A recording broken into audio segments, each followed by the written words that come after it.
मेरा स्टाइल सारा ख़राब कर दिया आपने मुझे सुला के। एक तरफ कपड़े धुले जा रहे हैं और रोटी बनाने के लिए मैं आटा गूंद के रखे आ चुकी हूँ।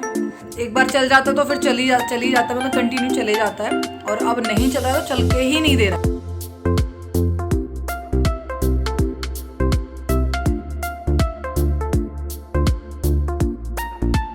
जोरावर और उसके पापा गए हैं बाहर डीजे देखने। Hello everyone, good morning, welcome back to my new vlog. तो आज के व्लॉग की स्टार्टिंग कर रही हूँ मैं सुबह 10 बजे से, और मैं अपना सारा काम ख़त्म करने के बाद आई अपने कमरे में और देखा कि चारों तरफ चीज़ें फैली हुई हैं। जब से जोरावर स्कूल गया है ना 7:45 बजे से, मैं कमरे में आई ही नहीं हूँ। अपने भारी काम में लगी हुई थी, रसोई में लगी हुई थी। अभी आई तो देखा कि चारों तरफ चीज़ें फैली पड़ी हैं, कपड़े फैले हुए हैं, कंबल फैले हुए हैं। तो जी बस लग गई हूँ अपने रूम को समेटने में। अभी समझ नहीं आ रहा है कि कहाँ से शुरू करूँ, क्या करूँ। अभी निकाली है मैंने कॉटन की बेडशीट, निकाल तो लिया, लेकिन आज मेरा मन है कि मैं कॉटन की बेडशीट हटा के ना गरम बेडशीट निकालती हूँ। वो भी बेड में ही पड़ी हुई है, तो इसी बहाने से बेड भी झड़ जाएगा। थोड़ी बहुत जैसे धूल हो जाती है गद्दों के नीचे, बेड भी झड़ जाएगा। और बेडशीट जो कॉटन की है वो बेड में रख दूँगी, जो गर्म है उनको निकाल लूँगी बाहर, अलमारी में रख दूँगी। तो अभी इधर उधर घूम रही हूँ, समझ नहीं आ रहा कहाँ से शुरू करूँ, क्या काम शुरू करूँ। कभी ड्रेसिंग टेबल पे चली जाती हूँ, कभी विंडो पे लग जाती हूँ, कभी अलमारी में लग जाती हूँ, तो समझ नहीं आ रहा है। लेकिन वही ये करना तो है ही।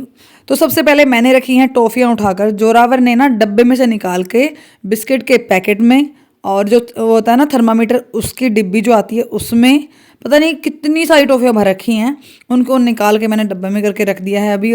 और बस करने लगी हूँ बेड को खाली। तकिए उठा कर रख दिए हैं मैंने ड्रेसिंग टेबल पर। वैसे तो मैं कुर्सी पर रख देती हूँ, लेकिन कुर्सी अभी मैंने रख दी है बाहर, क्योंकि मुझे ना बहुत ज़्यादा भीड़ सी लग रही है कमरे में। ऐसा लग रहा है कि पूरा ना कमरा बिखरा पड़ा है, पूरा फैला पड़ा है, और मुझे ना काटने को दौड़ रहा है वो। इसलिए मैंने ना कुर्सी बाहर रख दी, उस पर कपड़े रखे हुए थे। मैंने कहा उनको बाद में देखेंगे, अभी पहले इस बेड को थोड़ा साफ़ कर देते हैं। मुझे मिल गई मूँगफलियाँ, तो काम करने से पहले 1-2 मूँगफली भी मैंने खा ली। अभी जो हमारे नए कपड़े पड़े हुए हैं ना यहाँ पर, उनकी तह करके रख रही हूँ। मेरा ये काला सूट जो मैंने कल पहना था, सिर्फ हापुड़ी पहन के गई थी, उसकी तह करनी है। जोरावर के ब्लैक वाले जो कपड़े कल आए हैं, कुर्ता जो आया है, वो जोरावर ने कई बार फैला दिया है सबको दिखाने के चक्कर में, पापा को दिखाने के चक्कर में। मैं तह करके रखती हूँ, उसको निकाल के ले आता है कि देखो मेरा नए कपड़े आए हैं, मेरा नया कुर्ता है, तो उसकी तय करनी है मुझे। और जोरावर के पापा कल शादी में गए थे, तो जैकेट पहन के गए थे। वो जैकेट कल से ऐसे ही टंग रही थी। मैंने कहा चलो इसकी भी साथ के साथ तह करके इसको सेफ में रख देते हैं। या तो सेफ में रखूँगी या फिलहाल अलमारी में रख दूँगी, सेफ में बाद में रख दूँगी सारे कपड़े उठाकर।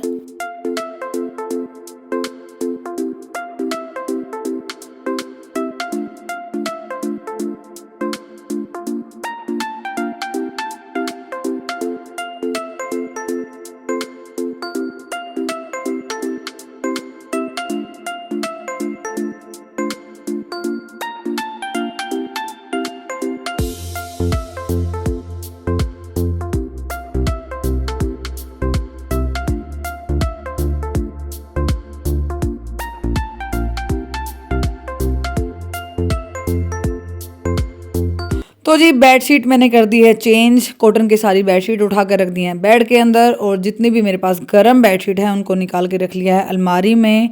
बेडशीट बिछा तो दी है, लेकिन उसको थोड़ा सेट करना पड़ता है, क्योंकि गर्म बेडशीट ना थोड़ी सी गद्दे के साथ चिपकती है, तो उसको बार बार ना खींच खींच के ठीक करना पड़ता है। तो बस बेडशीट तो हो गई है सेट। अभी कंबल लगा दूंगी, कंबलों की तह करके रख दी थी, लेकिन फिर भी उसको दोबारा से लंबा कर दिया है। पहले मैंने छोटी सी तह कर दी थी इनकी। कंबल लगा दिए हैं। अभी तकियों पर चढ़ाने हैं कवर, गर्म कवर हैं इस चादर के साथ ही। धीरे धीरे चीज़ें निकल रही हैं सब, जैसे जैसे सर्दी बढ़ रही है ना, वैसे ही कपड़े निकल रहे हैं, वैसे ही बेडशीट निकल रही हैं। तो अब लगने लगा है कि हाँ थोड़ी थोड़ी ठंड आ चुकी है, सर्दी बढ़ने लगी है। जब सर्दी थोड़ी बढ़ने लगती है ना, तो कॉटन की बेडशीट ठंडी लगने लगती है, उन पर ना निवास सी नहीं आती है। तो इसीलिए मैंने गरम बेडशीट निकाल के अपना बिछा दी है। और अभी काफ़ी सारा कूड़ा हो गया है, कूड़ा मतलब छोटी छोटी जैसे कूड़ा करकट सा निकलता है ना वो, और जोरावर के खाए हुई चीज़ों के पॉलीथीन निकल रही हैं। ब्रेड और जो बिस्किट खाए हुए हैं उसने, उसकी पॉलीथीन निकली हैं। आप चाहे कितना ही सफाई से सुबह झाड़ू क्यों ना लगा लो, अगर आप दोबारा से कमरे को साफ करने लगोगे ना, तो कुछ ना कुछ कूड़ा निकल ही जाएगा। और वैसे भी मैंने बेड शीट जब बिछाई है ना, उससे पहले गद्दे हटाकर सारा बेड झाड़ा है ऊपर से। और आपको पता ही है कितनी ज़्यादा धूल निकलती है जब हम गद्दे हटाते हैं। कितना ही हम डस्टिंग कर लें, कितनी सफाई कर लें, पता नहीं कहाँ से तो धूल आती है, कहाँ से नहीं आती है। बेड झाड़ा है ना तो थोड़ी बहुत धूल उड़ जाती है, जैसे हम डस्टिंग करते हैं या फिर झाड़ू लगा रही हूँ ना, तो इसी वजह से अपना जितने भी दीवार वगैरह है ना उन पर थोड़े थोड़े से जाले से लग जाते हैं। जैसे टेप पहले लगी हुई है, टेप की जगह पर बड़ी जल्दी कूड़ा सा दिखने लगता है, वो जाला सा दिखने लगता है, तो उसको हटा दिया है मैंने। गेट झाड़ दिया है, गेट साफ कर दिया है, और अभी इकट्ठा कर दिया है मैंने कूड़ा, और इसको भर के रख दूंगी एक पॉलीथीन में। और देखिए डस्टर पर कितनी ज़्यादा धूल है। तो ये टाइम हो रहा है, जरा बंद करोगे इसको।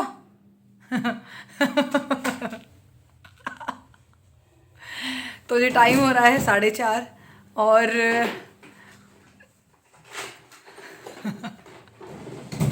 सुबह जब मैंने पूरा कमरा सही किया है उसके उसके बाद मैंने कुछ भी शूट नहीं किया, क्योंकि कुछ काम नहीं था।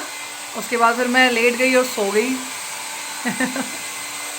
पहले मैं आपको दिखाती हूँ कि यहाँ चल क्या रहा है।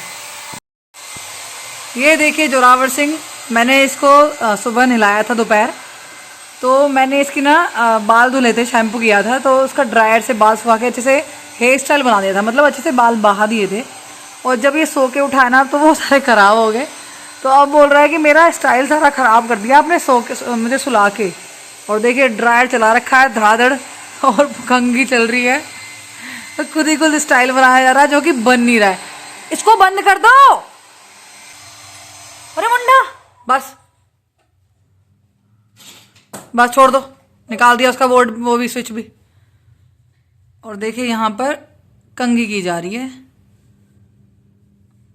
आज पहनाया मैंने इसको ये ट्रैक सूट, काफ़ी टाइम से रखा था, मैंने कहा चलो अब थोड़ी सर्दी बढ़ गई है तो अब पहना देती हूँ।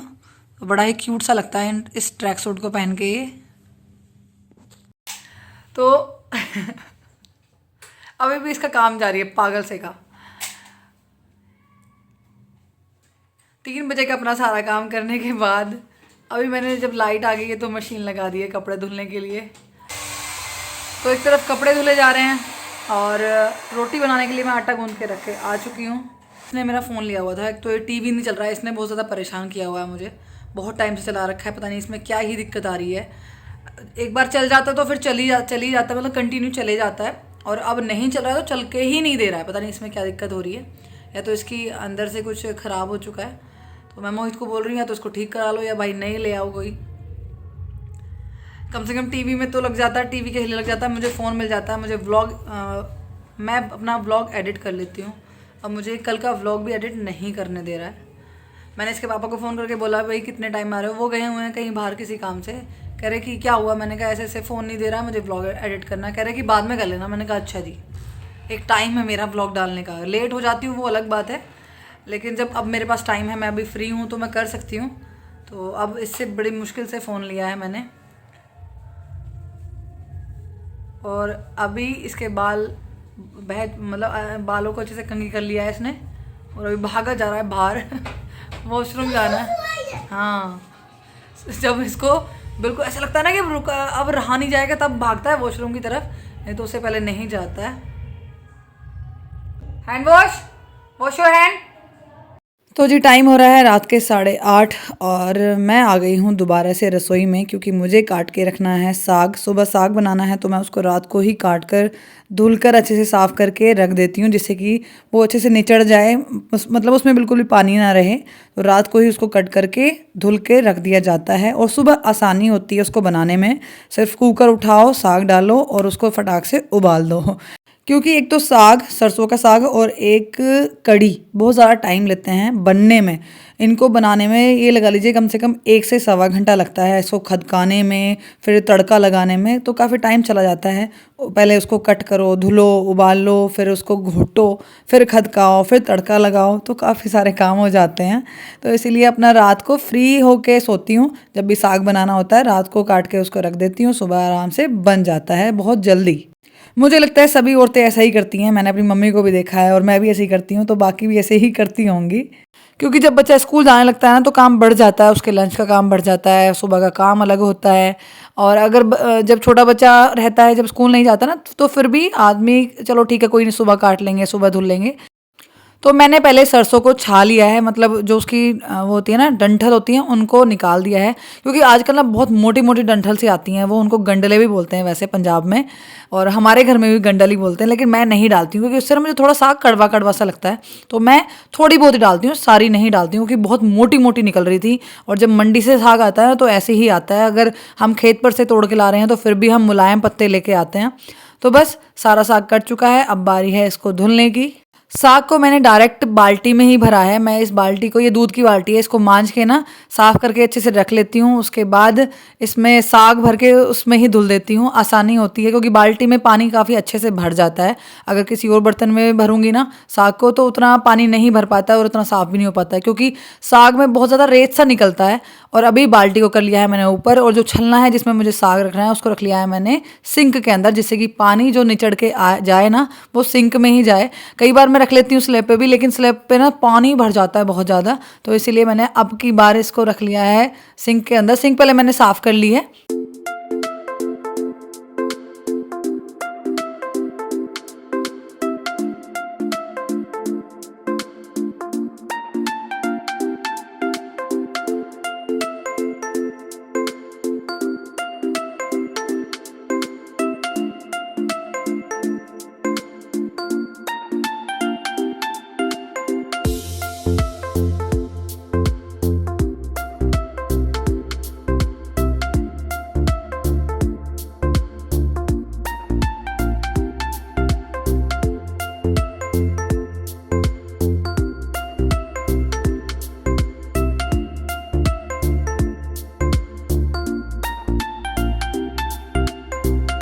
तो जी साग का काम हो चुका है ख़त्म। अभी ले आई हूँ मैं बाल्टियों में डालकर खल, क्योंकि खल भिगोनी होती है मुझे सारे काम ख़त्म करने के बाद ना, ये मेरा लास्ट काम होता है। तो जी टाइम हो गया है रात के 9 और मेरा सारा काम हो चुका है ख़त्म। साग काटने में काफ़ी देर हो गई। क्यों हो गई? पहले तो मैं कपड़े वगैरह झकोलने लग गई, पहले रोटी बनाई फिर कपड़े झकोलने लग गई। उसके बाद मैंने सोचा कि पहले व्लॉग एडिट कर देती हूँ। जो मेरा कल वाला व्लॉग एडिट नहीं हो पाया, ना ही डल पाया, क्योंकि जोरावर सिंह जिंदाबाद टीवी चल नहीं रहा था तो फ़ोन लेके बैठ गया। मैंने कहा चलो कोई बात नहीं भाई, हम तब तक काम कर लेते हैं, थोड़ा लेट ही ब्लॉग एडिट कर देंगे। तो बस ब्लॉग एडिट किया, उसके बाद फिर मैं साग काटने लग गई। साग काट के सारा धो धा के अपना सारा काम निपटा के, उससे पहले मैंने जोरावर को दूध दूध सब दे दिया था। कह रहा कि मुझे भूख लग रही है मम्मा दूध दे दो, तो फिर मैंने उसको दूध भी बीच में काम छोड़ के तब दिया। तो बस सारा काम हो चुका है। अभी जोरावर कमरे में ही था, इतने में ही उसके पापा आए बाहर से कि बाहर ना डीजे बज रहा है, किसी की बारात आ रही है, शायद गांव में ही कोई शादी होगी, तो डीजे बज रहा है। तो कह रहे जल्दी चलो बेटा, आपको मैं बारात दिखा के आता हूँ, आपको डीजे दिखा के आता हूँ क्योंकि बच्चे को होता है ना थोड़ा शौक, हम भी छोटे थे तो हमें भी होता था।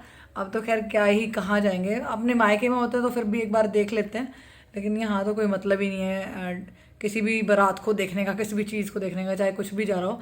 कलश यात्रा भी हुई थी, वो भी नहीं देख पाई थी मैं, वो भी नहीं देखी थी मैंने।